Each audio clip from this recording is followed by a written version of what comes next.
नमस्कार, मैं डॉक्टर रचना मेहता। आज आपको प्लासी के युद्ध के बारे में बताऊंगी। ये जो टॉपिक है ये पार्ट 2 है। पार्ट 1 में हमने किया था कि किस प्रकार से भारत में ब्रिटिश आधिपत्य की स्थापना हुई बंगाल में। तो उसी की कड़ी में आज हम एक्चुअल जो युद्ध हुआ है प्लासी का युद्ध, उसका वर्णन करेंगे। आप ये समझ लीजिए कि हकीकत में ब्रिटिश साम्राज्य की स्थापना कलकत्ता में हुई, बंगाल में हुई और उससे फिर पूरी फैलकर पूरे भारत में फैल गई। तो और जो प्लासी का युद्ध है बहुत ही महत्वपूर्ण युद्ध है। इसको लड़ा गया था 22 जून 1757 को और केवल ये कुछ घंटों का युद्ध था। सुबह 9 बजे शुरू हुआ और 2 बजे समाप्त हो गया। और इस छोटे से युद्ध ने पूरे भारत के इतिहास को परिवर्तित कर दिया और भारत को ब्रिटेन के अधीन बना दिया। सबसे पहले हम समझेंगे कि इस प्लासी के युद्ध के प्रमुख कारण क्या थे। फर्स्ट पॉइंट है बंगाल की संपन्नता।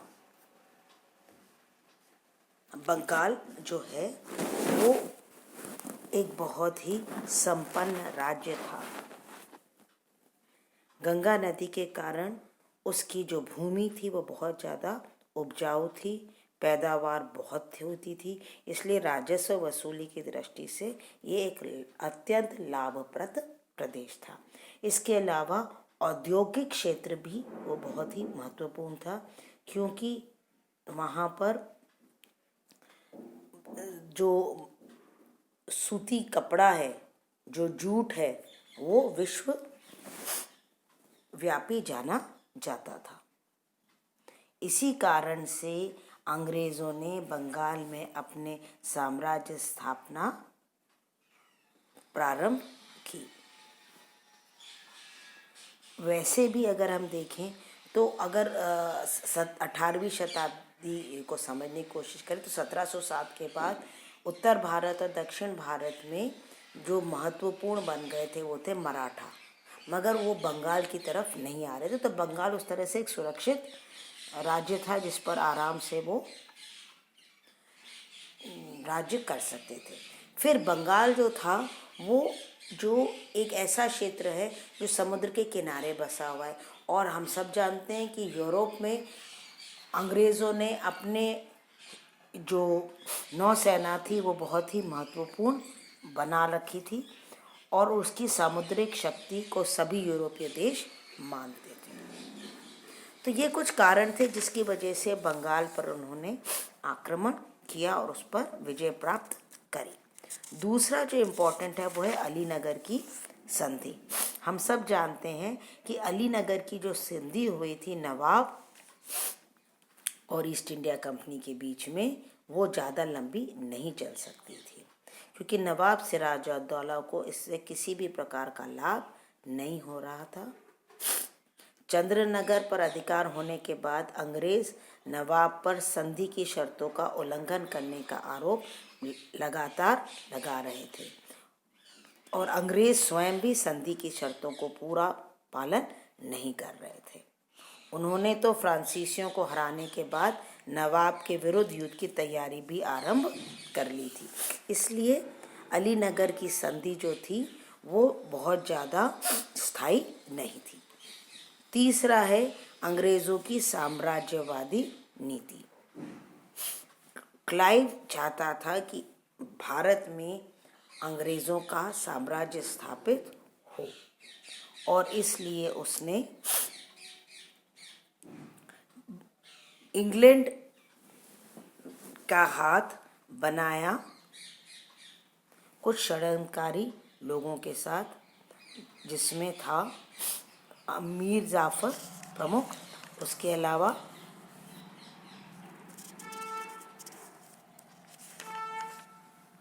जो दूसरे जो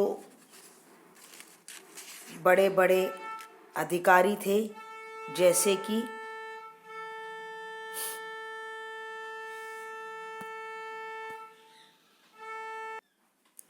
लतीफ़ खान और अमीन चंद जो थे, वो उन लोगों ने अपने शासक का साथ न देकर अंग्रेजों के साथ षड्यंत्र रचा था।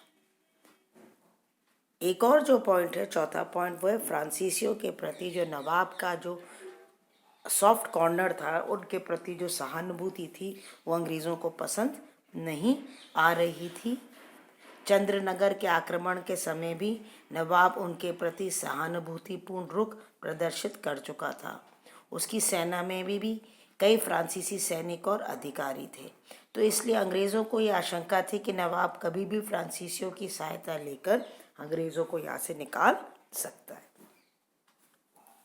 अब एक्चुअल युद्ध के बारे में अगर हम देखें तो ये जो घटना है ये 9 से 2 बजे के बीच की घटना है, और ये जो घटना थी ये इतने कम समय की थी कि समझ में नहीं आया अंग्रेज़ों को कि क्या हुआ, और अंग्रेज़ों ने नवाब को हरा दिया। नवाब का पलायन हुआ, फिर उसे बंदी बना दिया, और इसका मुख्य कारण था सेना का जो बड़ा भाग था वो बहुत ज़्यादा तटस्थ था।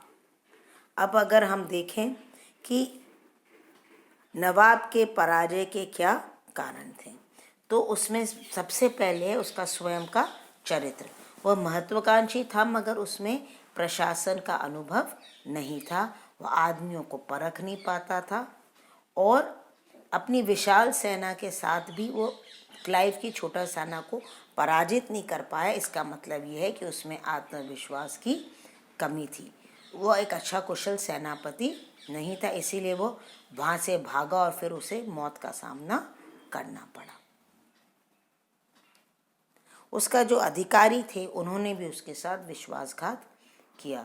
मीर जाफ़र, लतीफ़ खान ने उसके साथ विश्वासघात किया। अगर यदि वो लड़ाई के समय दोनों अधिकारी अपने सैनिकों के साथ नवाब की सहायता करते तो क्लाइव की पराजय अवश्य होती। और सबसे महत्वपूर्ण जो है वो है क्लाइव की कूटनीति। वह एक चालाक व्यक्ति था जो छल कपट से काम करना ना चाहता था। उसने इसी कपट के द्वारा मीर जाफ़र और लतीफ़ खान को नवाब के विरुद्ध कर दिया, और इस प्रकार प्लासी के युद्ध में अंग्रेज़ों ने नवाब को पराजित किया।